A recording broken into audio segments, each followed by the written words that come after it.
Hello everyone, and you're welcome back to Addie's chat. My name is Adiola. Most people call me Addie. Thank you so much for joining the chat again today. It's Friday. It's another Friday. It's the first Friday in February, and thank you so much for being here. If you're here every Friday, thank you so much for being here every Friday. If this is your first time, you are absolutely welcome to the chat. Thank you everyone for joining us. Today it's another beautiful Friday, really. It's quite late in the day today, but it's another Friday. February is such a lovely month for me. It's a really good month for me, and I hope it's a good month for yourself as well. And we look forward to all the good things actually this year and even this month as we go ahead, really. Today my chat is going to be quite brief today, and my chat, what I've actually titled it top 5 interview questions and best answer. Top 5 interview questions and best answer. So if that's something you're interested in, stick around. Come back. So as I said, my chat today will be about top 5 and top interview questions and the best answers to them. I have actually decided to do this because this week and even last week I have been involved in a lot of interviews. We have been interviewing people, and yes, I might have done, I think I've done a chat on this before about interviews and how people answer questions. Some people come across amazing on paper, but when it comes to the actual oral interview, the interview, really, they come across quite differently, really.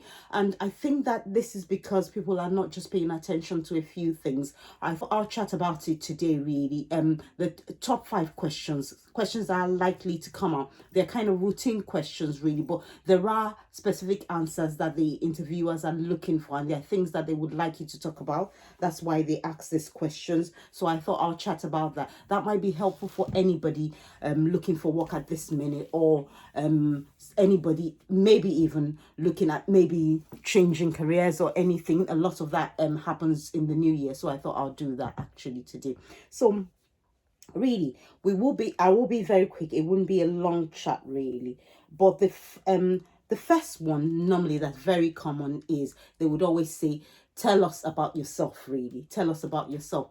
This is not a trick question, and it shouldn't really be a long, it shouldn't be a long, it shouldn't have a long-winded answer, really.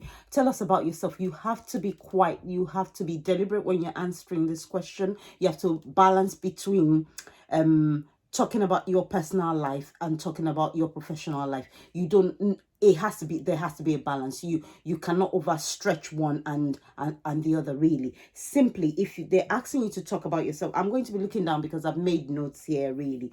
If they're asking you to talk about yourself, really, you should be able to talk about your start with sharing a few personal interests. You can talk about your hobbies, things that you do outside of your career. Actually, you can talk about yourself, your family, and then you can also talk about your career life, how you have progressed into the current role that you are in. But it's important, really, to talk a little bit about your personal life as well, really. It just makes you more human, I guess, really. I think that's what they're looking for there. It makes you just more relatable when you talk, but you cannot go over the board talking about your personal life as well, just in bits and bobs. This question shouldn't be more than 2-3 minutes, and I'm not saying you should time yourself. You can, every interview actually has a tone, but you can control the interview. It's very important, really, as the interviewee, to control the tone of the interview. As soon as you come in, reading, and I should have said this first, as soon as you're coming into the room, a lot of interviews now are done online,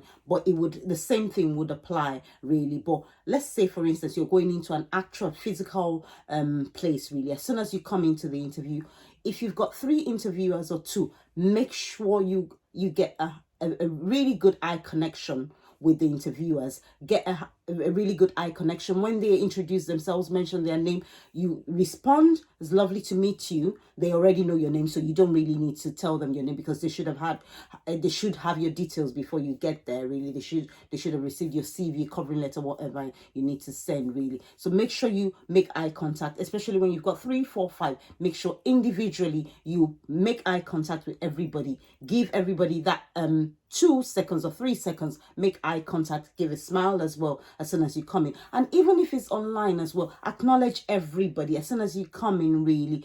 Every single person, make sure you look at them on the camera, look at them, acknowledge them, make sure they're looking at you as well, because they're actually looking at you. Everyone's looking at you when you join online as well. So make sure you acknowledge them as soon as you join the meeting for the interview as well. That's very key. And then they move on to asking you about yourself, which I've talked about. You have to play a balance between your personal and your professional life. Really, it's good to start off with mentioning your name that they know already, and a little bit about your hobbies or some personal things. Then go on to talk about your career, how you got to the role that you are currently in before the interview, really. So that's a good way to start. Another question they ask, which is important, is why are you the best person for this job, or why do you think you're best suited to this role? This should really come easily to you if you've read the role profile. There's always a profile that's attached to a job interview, really. If you've read it, really, just align who you are to those profiles. Very simple. Who you are, what you've done in your current role, try and align it to those profiles. Be prepared to explain really why they should hire you and what you've done, why you think you would stand out. Really, it's very key. This question is very, very key, really, because there will be other candidates, really, but you should give interviewers something to learn for, the reason why you would stick in their mind. Interviewers are doing maybe 5-10 interviews for a role, really, but you have to leave a lasting impression. So this is one of the good places to leave a lasting impression, why they should hire you. And when you're explaining why they should hire you, you have to be confident, really. You have to be concise. You have to make eye contact. If there's more than one person in the room, you have to make sure you make eye contact around the room. You have to be precise and confident, concise. Just really, you just have to nail that down to the T with that one. Should hire you again is almost similar to why do you want this job, really. That's kind of very similar. You can go down the same route, really. They can also ask you how your experience has helped you prepare for this role that it might have been a role that it maybe most times some people actually will go into a role that they are currently doing somewhere else in another organization. But if you're going into a role that's a bit maybe different, a little bit different to what you're currently doing, they would ask how your experience makes you suitable for this role, really. What I would suggest really is using the star interview method. That's STAR. So that's STAR. So that's the star interview method, really. And this is simply, I would explain what the star is. Quite a lot of people are familiar with the star. The star technique is actually the situation, that's the S then. The T is the task at hand. The A is the action, and R is the result, really. So that's the STAR technique. So with the first thing you have to, when you're using the STAR to actually explain how your experience actually does help you, or how your experience relates to this role, really. You have to talk about the situation. You have to pick a situation. These things are things that you would have pre-booked in your mind, or pre-judged, or premeditated. I don't know what the right word to use now. Something you would have thought about previously to the interview, actually. That's a better way of putting it. So you would think about a situation, really. You would think about what you needed to do in that situation. You would think about the actions you took, and you would think about the results, really. And all these things you would talk about. You don't have to analyze to the interviewer that the situation was this or that, but you can just mention, so there was a time, for instance, that I had to do this project with my colleagues, and what we had to do was we had a deadline of 6 months. That's what we had to do. And the action I took was I outlined this ABCD, and the result was that we achieved it at the. We'll be honest, STAR technique can be applied to any style of any interview at all, whether you're doing it online, face-to-face, on the telephone. STAR technique across the board. You should really be applying that when you're doing interviews, really. And when you're describing the situation, you don't need to go overboard about the situation. Just be quite precise, nail it down what the situation is, and then really now take it step by step. Really, it shouldn't take too long. It shouldn't be a storytelling time. Really, interviewers haven't got time for storytelling. They get lost in that process. So really, the STAR technique, very, very good when they ask you how your experience relates to the job at hand, really. And also another key question they ask, I think this is number 4, I believe. Why are you leaving your job, the job that you are in right now? Why are you leaving it? You have to be you have to be sincere, you have to be genuine about why you're leaving your job. But if you know that it's due to conflict, you don't need to mention that. Really, you have to, what the interviewer is looking at is that you are not leaving a place because you are conflict to reign somewhere and you're leaving because of that. What they want to see really is that you've got team spirit. You to be honest, this question, to start, really the best way to start answering this question is, I actually love my team, I love where I work, but I am looking for an opportunity, a more challenging opportunity. Really, it's quite something along those lines. They just nail it to everybody knows that, nails it really. That nails it. Something along those lines really nails it really. But some people, when they are not very happy with where they're working, they talk about all the flaws of them, of their current job at the interview. Is a no really. You shouldn't really talk about it. Everywhere has flaws. Even this new place that you're going to that you think is amazing, they would have their own problems as well. What you need to like when they're asking you why you're leaving a job is how the team spirit, how it's difficult for you to leave the job, but you need to progress, and this is about your own personal development really, rather than you're leaving the group because there's so much conflict or there's so much problems. So that's number 4. So number 5, what is your greatest strengths? This is simple. Most people know this. We all know what our strengths are really. Our greatest strengths is really you can, nowadays some interviewers don't bother to ask that anymore, because they have somehow if there's a question, if there's a telephone one, they would have done it on the telephone and they would have been able to extract that somehow really. But if you're being asked really, one of the key things, dependable. Everybody wants somebody that's dependable, reliable, solution oriented people, focused people really. People do like people like that, and you can demonstrate again with STAR really. If they ask you when you have been a dependable person, you can demonstrate with STAR using that analysis to actually demonstrate how you've been a dependable person. And also, even if they don't ask you about your weaknesses, once they've asked you about your strengths really, you should actually come up with something that's a weakness, because you don't want to come out as being perfect. There's nobody's perfect really, but you need to be able to turn that weakness around and talk about how you are currently going through trying to improve yourself to be better really. You need to be able to turn that weakness around. So that's it really. I think those are the key questions really, that they ask really.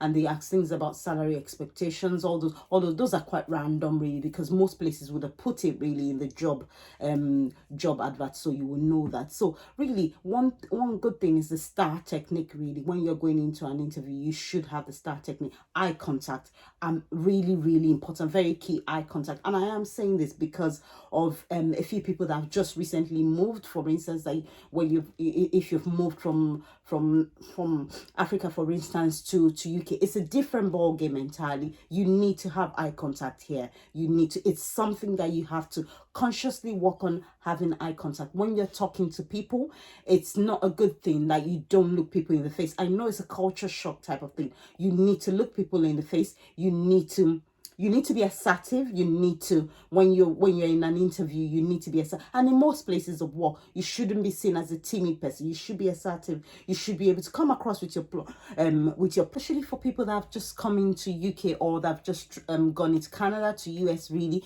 You need to be assertive. You don't have to be aggressive when you're bringing your points across. Your hands don't have to be flying around really, but you need to be assertive. You need to look people in the eye when you're talking to them. And if you think that people, when you communicate, the style of or the accent, actually, I have to be honest, the accent doesn't actually get people to understand what you're saying. You need to be good with written communication. You need to be able to write a decent email about putting your plans for what you were trying to say verbally that people were not getting, you need to be able to write an email directly to that person explaining what you're saying, really, because not everybody is good at public speaking. Not everybody is good at explaining things orally, but you have to be good at one, really, to hold down a job. You have to be good at one. You have to be either good orally or written. And what happens, a lot of people who grow up in the UK, they're quite good with doing oral talking, really, talking over the top, talking sometimes nonsense and things that don't make sense, but they're not good with written. So I will myself, I do a mixture of both, really. I will tell you what I need to talk about. I would say it, I would put my plans forward, really, and I would send an email to back it up, to explain further what I was saying, because sometimes in a meeting it's quite restrictive. There's not enough time to actually put some points across. So if I really feel strongly about something, I'll send it to you in an email, and just make sure, and also make sure that I get you an acknowledgement from you. You should always acknowledge emails anyway, work emails, or when they send you something for an interview. That brings me actually to when an interviewer sends you a response that they want you to come for the interview. Simply reply, "Thank you for the opportunity," because I have seen a lot of responses that are so long, like they've got the job. You haven't got the job yet. You've just been you've just been invited for an interview. So don't go too fast. Don't run yet. Just hold your horses there. What you just need to do is just respond and say, "Thank you for the opportunity. I will be glad to be there. I will be there at the set time," or "For the opportunity, I look forward to meeting you." So just as simple as that, really. And also, maybe on the next chat, what I will talk about is questions to ask employers, because most people come into interviews, they haven't got anything to ask the employer, really. They've just got any questions for us? No, you should have questions to ask the employer, because if you take this role, there are things that are expected of you as well. So you should be able to ask questions to understand a bit more about the role as well, because in the interview, they are understanding whether you're suitable for the role. You also need to understand whether the role is suitable for you. It's not just by what's being written down, and whether the team that you want to join, whether that organization is actually suitable for you, because there's so many organizations, great on paper, really, and when you look at it from behind the scenes, they're great, but when you get into there is very, very difficult, really. A lot of things are going on. So yes, so those are my five top questions that employers will ask you, really. This has just come off. These are standard questions. These are questions that I would ask in interview, and most interviews I do, they would come up from time to time. But sometimes you have it could be different if you're doing an internal interview, because if you've already been in the organization, some of these things they already know about yourself, things like that. They already know that, so they won't ask it. And it's not compulsory that they ask all these questions,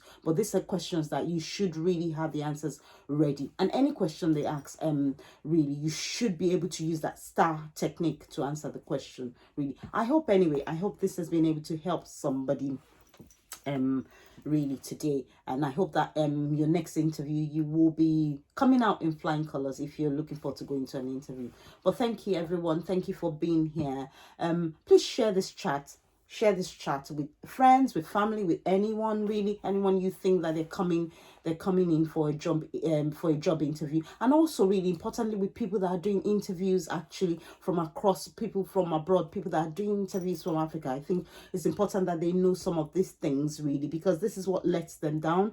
Quite a few of them are very good on paper, quite solid on paper, but when it comes to the face-to-face interview, there's a bit of a letdown there. But it's no worries. So try and share that with them. Try and share with them. Also, give me a thumbs up. Actually, give this video a thumbs up. Thank you very much. Thank you for doing it. If you've done it already, give this video a thumbs up. Share with friends and family, and I will see you on the next one. Thank you so much. Bye. God bless you all.